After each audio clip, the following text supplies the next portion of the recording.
as well as Sugovshan and Talosh, are being finalized. In parallel, we started immediately to demine the area and construct basic infrastructure. Extreme and indiscriminate contamination of the area with landmines is one of the major problems we currently face while reconstructing the liberated territories. Although Armenia released some mine-filled records of mined areas under international pressure, the practical utility of these maps remained rather low, around 25%. As of now, 224 persons became mine victims since trilateral statement of 10th of November 2020. Nevertheless, despite all difficulties faced, and without much support from other countries and international organizations, Azerbaijan continues its demining operations in full scale, with 7.4% of the liberated territories within Karabakh Economic Region cleared so far from the landmines and other unexploded ordinances. When it comes to basic infrastructure, I would like to mention that works are being carried out simultaneously in the areas of transport and logistics, energy supply, water supply, and telecommunications. As of today, we have 9 highways and 2 railways being constructed, and of course, you have had the chance to witness the magnificent Füzuli International Airport, built over a record 8 months on a heavily contaminated minefield. Massive construction works are carried out in the area of energy and water supply, as well as ICT infrastructure. Dear foreign participants, here you can see some photos of Barda-Agdam Highway, Horadiz-Alband Railway, and Füzuli International Airport. And these are the photos of Azer Energy Karabakh Regional Digital Control Center, Sugovshan Water Reservoir, and construction of mobile base stations in the liberated territories.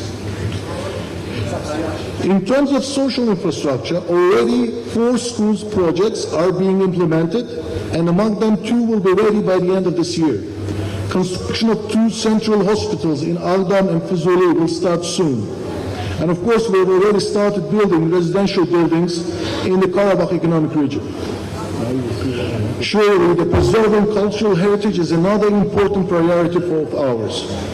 Currently, Juma and Giyasli mosques in Agdam are being restored, while the restoration of Panahali Khan's royal palace, Imarat, will start soon. Both in Agdam and Füzuli, we will have open sky occupation and victory museums. Also currently, Füzuli Central Park and Agdam Forest Park are in the phase of developing detailed project plan. Here we can see the designs of the vacation school in Füzuli for 700 pupils and central hospital in the 2 cities. And also the photos of occupation and victory museum complexes and the design of Füzuli Central Park. Obviously, one of the main factors for ensuring sustainable return of our citizens is the creation of good workplaces. Overall, we are hoping to be able to generate around 150,000 jobs in the Karabakh Economic Region alone, which will certainly contribute to the high growth in the country's GDP. Industry and mining, agriculture and tourism, as well as government and SMEs are expected to be the key drivers of job generation given the competitive advantages of the region. The whole restoration and rehabilitation process in the liberated territories could be divided into 3 main phases. First phase, where we currently are, is to be conducted by 2026. Here our key targets is to rebuild 2 downtown areas of the cities of Agdam and Füzuli and 32 villages. In addition, 3 potential tourism destinations such as Hadrut, Tu, and Sugovshan will be developed. According to the primary forecast, about 66,000 of former internally displaced persons will be able to return to their homes, new homes, in the first phase. Dear foreign participants, I would like to thank you once again for your attention, and with your permission, I would like to conclude this presentation with a famous citation from His Excellency Mr. President. We will rebuild Karabakh. We will turn it into a paradise, and it will set an example to the entire world. Thank you very much.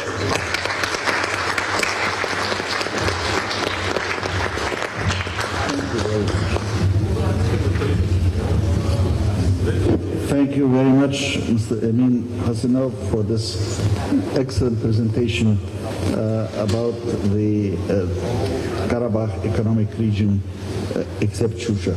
But now may I call on His Excellency Vahid Achiev, the Special Representative of the President of the Republic of Azerbaijan in the Zangilan district.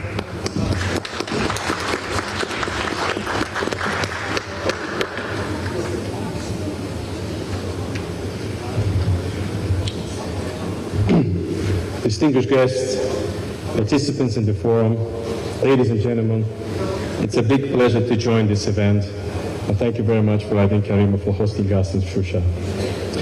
The Shusha signifies a glorious page of Azerbaijan's history, and it's very special to me personally.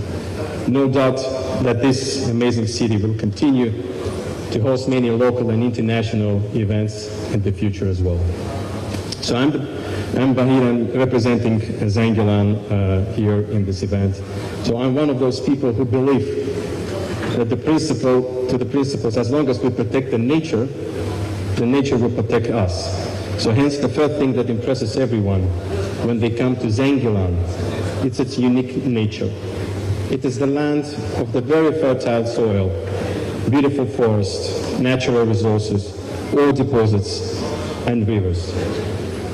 Naturally, when we talk about Zangilan, we're proud of its history, people, nature, and beauty. But first of all, we emphasize the presence of its territory and natural plane tree forest. These plane trees, with their grandeur, strength, and sustainability, have become a symbol of Zangilan. However, unfortunately, the results of aggressive policy of Armenia towards Azerbaijan, here, as the entire territory of Karabakh, not only the cultural and historical heritage was damaged, but also the nature subject to ecocide in the occupied territories. Deforestation, forest fires, water pollution, and destruction of flora and fauna are just a few examples of this ecocide. So the preparation for the revival in Karabakh and great return to Karabakh, socio-economic development projects started immediately after glorious victory of Azerbaijani army in the 44th Patriotic War.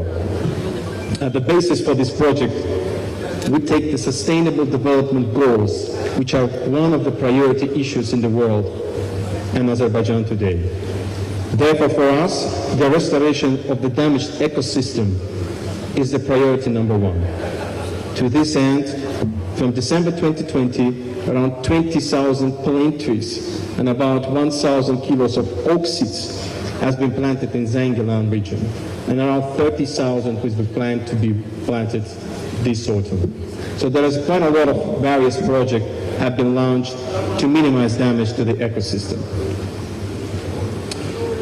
And one of those projects is Smart Village in Ahali village of Zangilan region.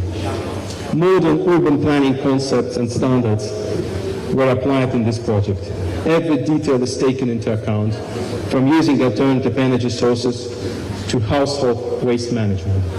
And as we're talking, in the next couple of months, I would say a couple of weeks, the people, the refugees who live at the moment in the different parts of Azerbaijan are going to be moved to that village to live in those comfort houses. So for convenience and improvement of people lives, work is underway on the infrastructure projects, such as construction of Zangilan International Airport. It's going to be finalized in September this year. There is also the reconstruction of Ahmed Beyli Arband Highway and Horadiz Arband Railway, which will become one of the strategic routes in Azerbaijan, the Zangezur corridor. In addition, the Zangilan Mosque, the city mosque, is being built by the Heydar Aliyev Foundation with the support of Pasha Holding. Major overhauls being carried out in the Zangilan City Mosque to preserve the cultural heritage and pass it over to the future generation. So, ladies and gentlemen, I also would like to talk about the future plans of Zangilan. The unusual and fascinating nature of Zangilan region suggests that its future will be directly linked to the biodiversity.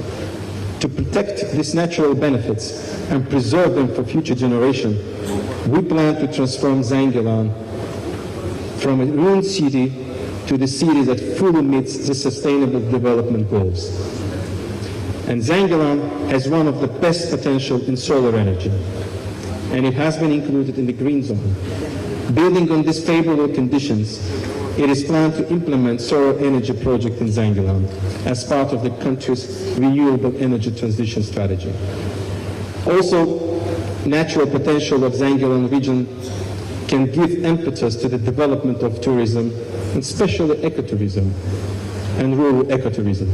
The construction of eco-friendly hotels, recreation facilities, and tourist bases will also create a new job opportunities.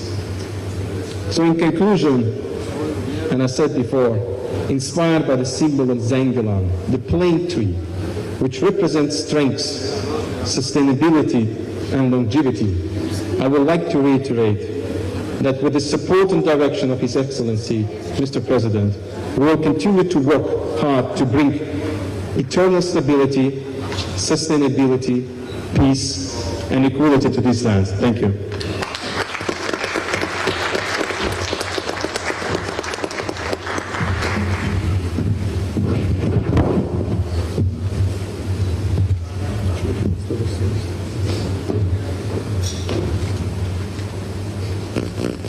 Thank you, Your Excellencies, for giving us this overview of the vision that is guiding the action both in the unique city of Shusha as well as in the region all around it of the liberated territories of Karabakh, the economic region, and now the Zangilan district and all it stands for. I think whether it is the sustainability and the ecological side or the attention to the economic base and the jobs and the transformation of the social services, or the revival of the city of Shusha as the jewel in the crown of this part of the world, will set an example for other places around the world to learn from your experience and to be able to come and visit again places which for a long time, far too long, were off limits for casual visits of peaceful people. I would like to thank you all on behalf of all the members of the Global Baku Forum, those who are here and those who will be following that on a video later on. And I would like to ask our next panel, which will address some of the obstacles that you gentlemen have to guide the task of overcoming them. So thank you very much.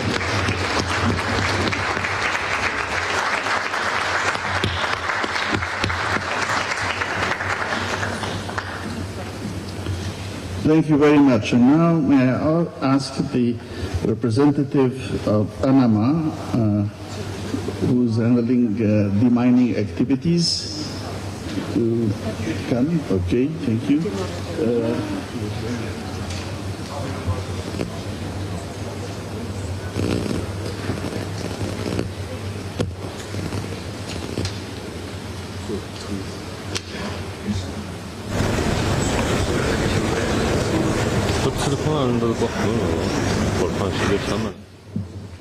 Your Excellencies, dear guests and colleagues, let me introduce myself. My name is Mugar Suleymanov. I am chairman of the board Mine Action Agency of the Republic of Azerbaijan, Anama. And now I will give you brief information about mine clearance activity in Azerbaijan. First of all, let us show some short video about mine clearance activity in Azerbaijan, please.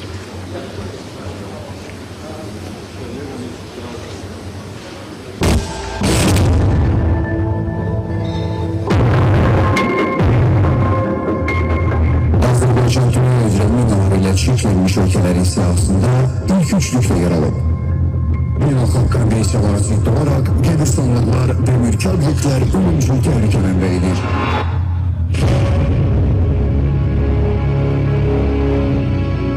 Bölümcenin rəqəmlərinə əsasən dünyada hər gün 10 nəfərədək insan mina partlayışından həyatını itirir.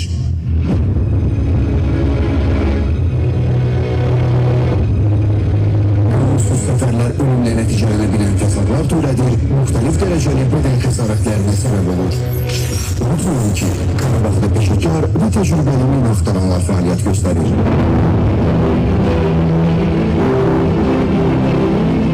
Mina axtaran öz işini qoruyucu gündə, xüsusi avadanlıqla və dəqiqliklə yerinə yetirir. Onların hər biri gün ərzində 50-ədək siqnal təyin edir, çox saylı çuxur qazma əməliyyat aparır. Yaxın dostları mina axtaran itlər torpağın dərinliyində yerləşən partlayıcı maddələri aşkar edir. Mexaniki mina təmizləmə maşınları işçilərin təhlükəsizliyi və fəaliyyətinin keyfiyyətinə müsbət təsir edir. Çıxarılması və daşınması mümkün olmayan mina və patlamamış hərbi sursatlar yerində zərərsizləşdirilir. Amma təhlükəsiz qayıdışa sağlam addımlayar. Thank you for your attention. Now I will give you a short presentation which will provide an overview of mine action activity in Azerbaijan, as well as current challenges, objectives and intentions. Over almost 30 years, 20% of territory of Azerbaijan has been occupied by Armenian armed forces. Along an extended former line of contact, large number of landmines were laid and are now found in areas that are high priority for the return of displaced people. The area includes choice towns that have been uninhabited over the 30 years period, and where explosive remnants of war contamination is often present. Extensive military positions, including trench lines, exist and are associated with landmines and other explosive remnants of war.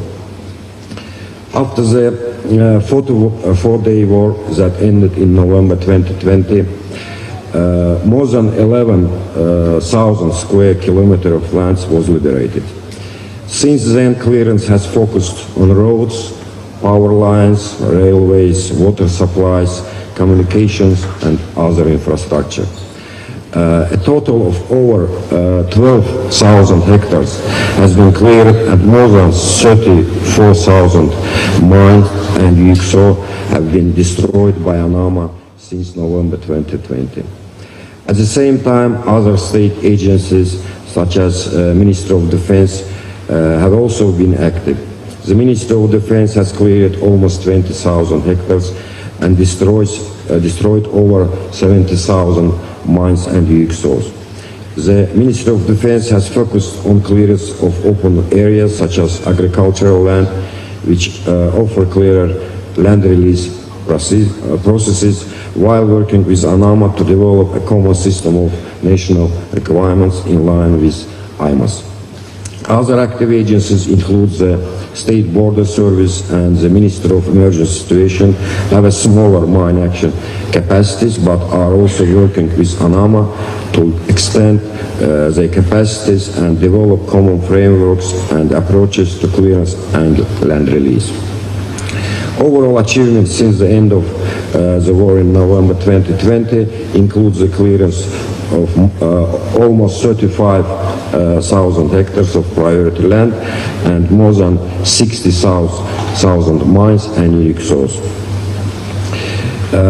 Within the 1.5 billion square meters of confirmed highly contaminated land along the 300 kilometer and up to 300 kilometer long and up to 5 kilometer wide. Formal line of contact, the threat consists of a mix of anti-personnel blast, fragmentation and bounding mines as well as anti-tank mines.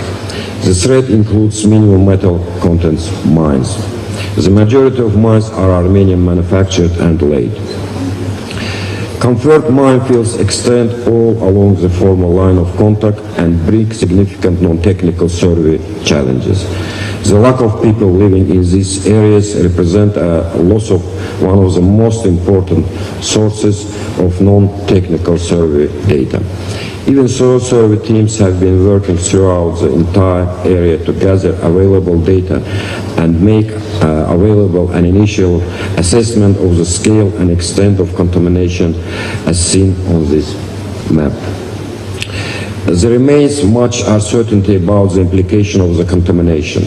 The demand on resources and time necessary to free Azerbaijan from this threat are also uncertain at this stage.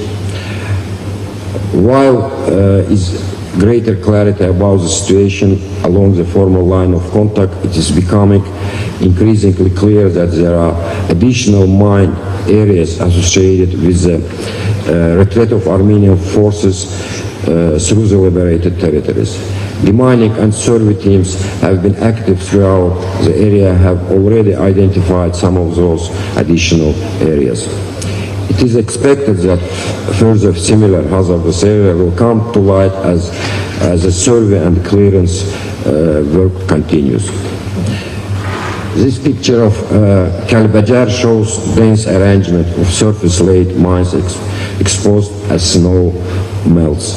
However, many of minefields are made up of buried mines, including some that are extremely hard to detect. The contamination consists of wide variety of other explosive remnants of war objects, ranging from grenades and submunitions to large rockets and missiles. One of the ways in which Azerbaijan is trying to overcome the survey challenges associated with the liberated areas is the use of innovative solutions.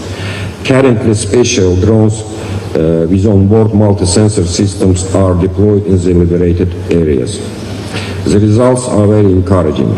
System produced valuable planning information, including through application of artificial intelligence data processing to support better targeted land release activities.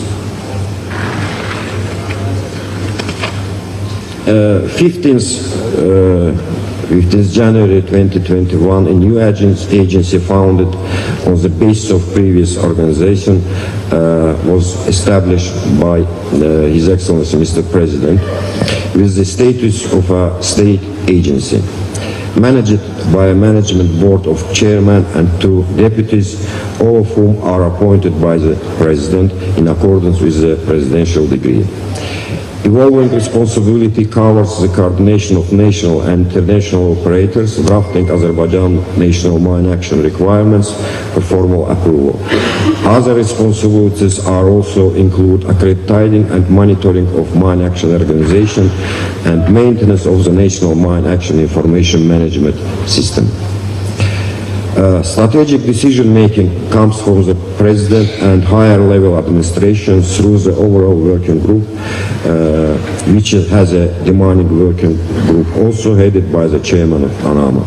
The Cabinet of Ministers and the Prime Minister approve national standards, set priorities, and allocate resources. ANAMA is the executive agency that also liaises and cooperates with international institutions and coordinates the various mine action implementing agencies, including national and international commercial companies, state ministers, international NGOs, and ANAMA's own demining teams. Since the end of the war in November 2020 till now, a total of 224 persons have been affected by landmines, 39 of them were killed and 185 injured. Besides that, overall there are almost 3,300 registered mine incidents in ANAMA database since the First Karabakh War. Our immediate priorities are mine action legislation.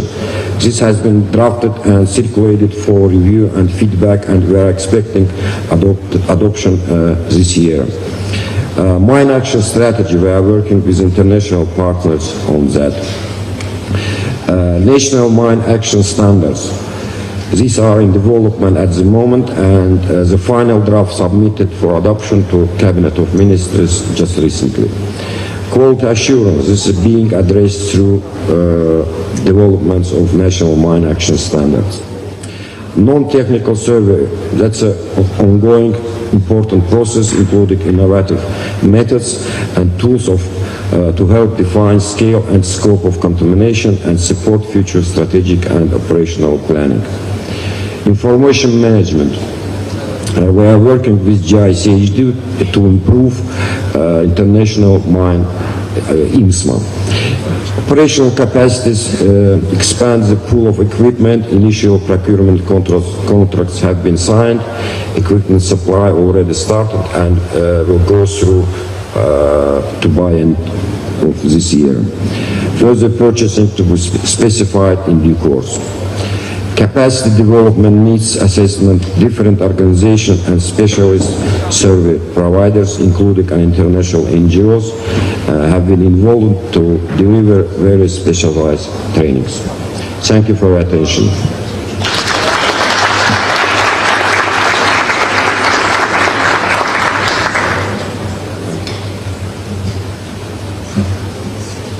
Thank you for this very informative presentation. May I ask Prime Minister Zlatko Lagundzija and Deputy Prime Minister Eka Tkishrazvili please to join me up here for a brief discussion of this. We have been privileged to hear a detailed report about what's happening with what is one of the most difficult problems we have. Now, as some of you may know, I come from Egypt, but you may not know that Egypt is the most contaminated country in terms of landmines in the whole world. And we suffer from a legacy of over 23 million landmines. 23 million landmines. And just to give you an idea about how dangerous landmines are, these now are 80 years old. And they are still dangerous. They were laid down by the Allies to stop Rommel in the Second World War in what became the famous Battle of El Alamein. So in the north you had Stalingrad, in the south, in the Mediterranean, you had El Alamein, and these two major battles occurred in late 1942 and were the highest point of expansion of the Nazis, who then sort of for the rest of the war were being pushed back all the way to Berlin. But the legacy of the landmines remains. Landmines have been a curse on many things. In Egypt, although Egypt, you may see it on the map, it's huge, 1 million square kilometers. It is the 5th most intensive number of mines per square kilometer in the whole world. And although they're all concentrated pretty much in the north and around the Suez Canal. It costs $3 to $30 to build a landmine. And it costs between $300 to $1,000 to remove a landmine. So $3 to $30 to create the landmine and put it there, and $300 to $1,000 to remove it. So to remove the landmines that are in Egypt would cost $23 billion. So it still is a legacy that we live with today, and it is, of course, a major deterrent to agricultural development, land development, city development, and so on. So I would like to turn to my distinguished friends here and ask two questions that they may wish to comment on. The first of these is, to what extent is the laying of landmines considered a crime? And I think Eka, you would address that more than anything else. And to what extent, therefore, would it be possible to get compensations? I may say that we were never able to get compensation from the allies, the victorious allies of the Second World War, but I hope things are getting better now in terms of international support for that. And we know that, of course, mines create millions of refugees, internally displaced people, and so on. The second part of the question really is addressed perhaps to both of you, but also to Zlatko and Zizia, is to what extent can indeed demining activities continue in parallel with efforts at development and rehabilitation of parts of the world that have been devastated by war and by landmines. So, the floor is yours first. Thank you. Mic is working, right? I guess, yeah. Well, first of all, I want to greet all of you today here and express my gratitude and pleasure to be second time already in a short period of time in Shusha. It's been 6 months ago, feels like an era ago that we've been here already. So much has happened globally after that. But I remember my first emotions when I came here 6 months ago. I myself come from a country that is partially occupied, and then it was the first liberated territory that I've been in my lifetime. So it felt really special, and it still continues to feel very special.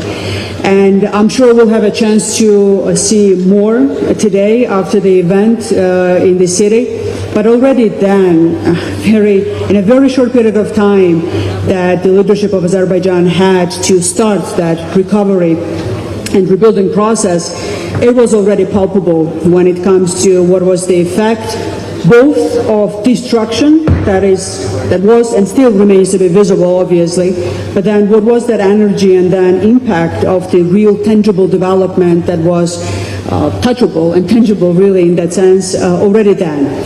So I wish all the success to Azerbaijani people, to the President of Azerbaijan, to all of you present here doing remarkable work for the recovery of this beautiful part of Azerbaijan, for that work to be successful, for that engine to be fueled all the time with energy and commitment at the political level and at the level of the people of Azerbaijan.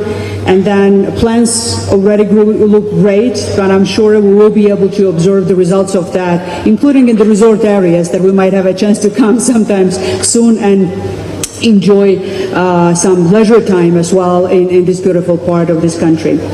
Now, when it comes to the very, very hard topic that we're discussing today, landmines and an effect of that legal framework that governs use of landmines, and I guess we live in this period, I wouldn't say era of the world, when we are forced to think that international law doesn't matter anymore. When we see that countries are invading neighboring countries, trying to occupy or never leave from the territories they do, you tend to think, is international law even there or not, and then does it matter or not? And I'm an international lawyer myself, so I always have that zeal to believe in it and then to prove the benefit of its existence.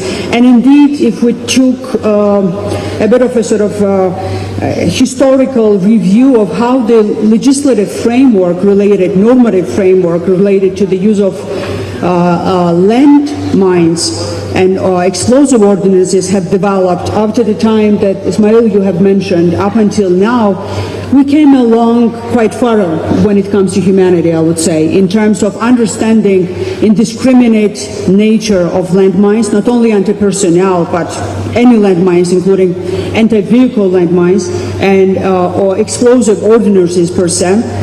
I think there is a very clear consensus in the legal community and then generally in the international community that the same fundamental principles of international humanitarian law that relates to the rules and principles of proportionality, that indiscriminate use of weapons is prohibited so that the civilians are protected, they are all applicable to landmines as well. But we have this specific body of law when it comes to use of landmines. And to answer your question, Ismail, unfortunately, use of mines and landmines is not yet neither prohibited fully, unless you are party to the Ottawa Convention when it comes to the landmines, anti-personnel landmines. And it's not a war crime per se, but there are rules applicable to how you can use and what type of landmines you cannot use anymore when it comes to the use of the mines. Convention on certain conventional weapons is the key one in this regard, with its two protocols that are directly applicable to the use of landmines, second and the fifth protocol of that, which are very clear, not to make too legalistic perhaps comments on one side, on key issues. A, there are certain landmines that cannot be used anymore against civilians, so that indiscriminate use of landmines shall be unacceptable already. When it comes to use of landmines that don't have inherited capacity to deactivate and self-destroy outside of the areas that are not monitored or fenced is prohibited as well. And key, I guess, in the post-conflict situations is that there is an obligation of the parties to the conflict to demine, provide all the precise information and mapping out of where and what kind of mines have been laid down. And that's the bare minimum that any side of the conflict has to do, at least when the conflict is over. And we see time and time again that it's more rare than not, unfortunately, that this obligation is being observed. Sometimes some arguments are being cited that we don't have this information anymore, it's been some time, we don't know when the mines are laid down, but this is a bare